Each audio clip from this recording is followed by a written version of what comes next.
அறிவிப்பு. மத்திய அரசிடமிருந்து மகளிருக்கு இனி ரூ. 12,000 உரிமை தொகை வருமா? ஆல்ரெடி நம்ம சேனலில் உங்களுக்கு நம்ம எல்லா விஷயத்தையுமே நம்ம சொல்லிட்டோம். உங்களுக்காகவே நம்ம சொன்னோம், தமிழக அரசு உங்களுக்கு ரூ. 5,000 கொடுக்க போகிறாங்க. ஸோ தமிழக அரசு பொங்கல் பரிசாக ரூ. 3,000 கொடுக்க போகிறாங்க. எல்லா விஷயத்தையுமே நம்ம சேனலில் உங்களுக்கு முன்கூட்டியே அறிவித்தோம். ஸோ அதே போல் தாங்க இப்போ பார்த்திங்கன்னா, இப்போ இருக்கிற சுச்சுவேஷனில் மத்திய அரசு மகளிருக்குன்ட்டு ஒரு உரிமை தொகையை ரெடி பண்ணிகிட்ருக்காங்க. அந்த உரிமை தொகை பார்த்திங்கன்னா ரூ. 12,000 பார்த்திங்கன்னா கொடுக்க போகிறதா சொல்லியிருக்காங்க. ஸோ இந்த ரூ. 12,000 மகளிருக்காகவே மத்திய அரசு சார்பாக கொடுக்க போகிறாங்க. வருகின்ற 2026 சட்டமன்ற தேர்தலை முன்னிட்டு இந்த ரூ. 12,000 பார்த்திங்கன்னா மகளிருக்கு உரிமை தொகையாக மத்திய அரசிடமிருந்து வரக்கூடும். ஸோ தேர்தலை முன்னிட்டு தமிழக பெண்களுக்கு மத்திய அரசு பல்வேறு மானியங்களை வழங்கிட்டு வராங்க. பிஎம் கிசானு, கேஸு, உரம் ஒருங்கிணைந்த ரூ. 12,000 வழங்க திட்டமிட்டுள்ளதாக தகவல்கள் வெளியாகிறது. இந்த தொகையை சரியாக பெறுவதற்கு வங்கி கணக்குடன் ஆதாரை இணைப்பது இது போன்ற முன்னேற்பாடுகளை அவசியம் செய்யணும் அப்படின்றத குறிப்பாக சொல்கிறாங்க. ஸோ தகுதியான ரேஷன் கார்டுகள் அப்படின்னு நம்ம பார்க்குறப்போ ஒரு 3 வகையான ரேஷன் கார்டு தான் இதில் தகுதி.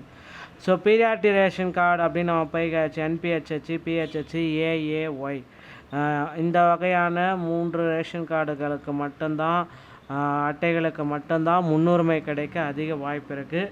ஸோ அந்தி யோஜனா, அன்ன யோஜனா மற்றும் முன்னுரிமை குடும்ப அட்டை PHI வைத்திருப்பவர்களுக்கு கிடைக்க வாய்ப்புகள் அதிகம். தகுதியற்ற அட்டைகள் அப்படின்னு நம்ம பார்க்குறப்ப இந்த சர்க்கரை அட்டைகள் மற்றும் கௌரவ அட்டைகள், ஸோ இந்த அட்டைகளுக்கு பார்த்திங்க அப்படின்னா முன்னுரிமை கிடைக்க வாய்ப்பே இல்லை.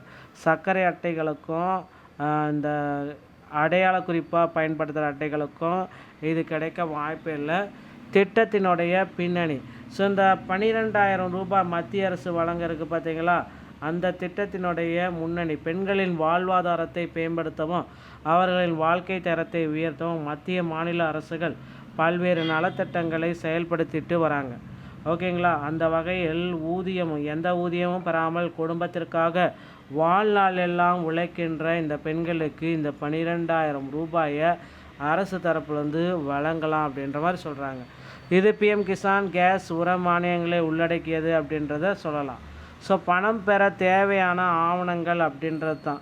ஸோ இந்த எரிவாயு மானியம், உர மானியம் அதிகாரப்பூர்வ அறிவிப்பு நிலை குறித்து மத்திய அரசு இன்னும் அதிகாரப்பூர்வமாக வெளியிட என்றாலும் ஆலோசிக்கப்பட்டதாக தகவல்கள் வந்திருக்கு.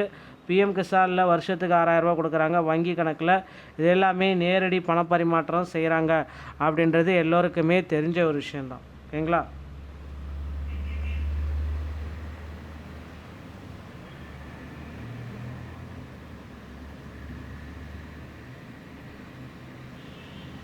ஸோ இதில் பார்த்திங்கன்னா அந்த அரசியல் பின்னணி அப்படின்றது தான் இப்போ கேள்விக்குறியாக இருக்குது. என்ன சார் இந்த அரசியல் பின்னணி, அதில் என்ன நடக்குது அப்படின்னு பார்த்தா, இந்த 2026 சட்டமன்ற தேர்தல் தாங்க இதுக்கு ஒரு அரசியல் பின்னணி. ஸோ இந்த பணம் பெற தேவையான டாக்குமெண்ட்ஸு எல்லாமே நீங்கள் ப்ராப்பராக வச்சுக்கணும். இந்த வகை அட்டைதாரர்களுக்கு மட்டும்தான் இந்த பணம் ரூ. 12,000 கிடைக்கும் அப்படின்ற மாதிரி குறிப்பாக சொல்லியிருக்காங்க. நீங்கள் என்ன செய்யணும் அப்படின்றது தான். ஸோ இனி இகேஒய்சி மற்றும் ஆதார் இணைப்பு வங்கி கணக்குடன் எல்லாமே முடிச்சுக்கணும். ஆதார் வங்கி கணக்கு எல்லாமே ரெடியாக வச்சுக்கோங்க. ஆவணங்களை சரிபார்த்தல், நில உரிமை ஆவணங்கள், பட்டா சட்டா, எரிவாயு இணைப்பு விவரங்கள், மொபைல் எண் இணைப்பு ஆகியவற்றை சரியாக வைத்திருக்கணும். மத்திய அமைச்சரின் தமிழக வருகை மத்திய உள்துறை அமைச்சர் அமித்ஷாவின் அறிவிப்பின் அடிப்படையில் இது நடைமுறையில் கொண்டு வர போகிறாங்க. ஸோ பெண்களுடைய வாழ்க்கை தரத்தை தமிழகத்தில் உயர்த்தணும். 2023 செப்டம்பரில் தொடங்கப்பட்டது. சமீபத்தில் திட்டம் விரிவாக செயல்பட்டு 1.30 மகளிருக்கு மாதந்தோறும் ரூ. 1,000 வழங்கிட்டுருக்காங்க. தற்சமயம் அதை பார்த்திங்கன்னா கோடை விடுமுறை எல்லாமே சேர்த்து ரூ. 5,000 வரைக்கும் அவங்களுக்கு கொடுத்துட்டு வராங்க. இது மாநில அரசினுடைய ஏற்பாடு. அடுத்து மத்திய அரசினுடைய ஏற்பாடு அப்படின்னு நம்ம பார்க்குறப்போ ரூ. 12,000 உங்கள் அக்கௌண்ட்டில் செலுத்தப்படும் அப்படின்றது எதிர்பார்க்கலாங்க. நண்பர்களே, இந்த தகவல்கள் அனைத்தும் உங்களுக்கு ரொம்ப ரொம்ப பயனுள்ளதாக இருக்கும் அப்படின்னு நினைக்கிறேன். மீண்டும் ஒரு நல்ல தகவலோடு நான் உங்களை சந்திக்கிறேன். நன்றி, வணக்கம், தேங்க்யூ.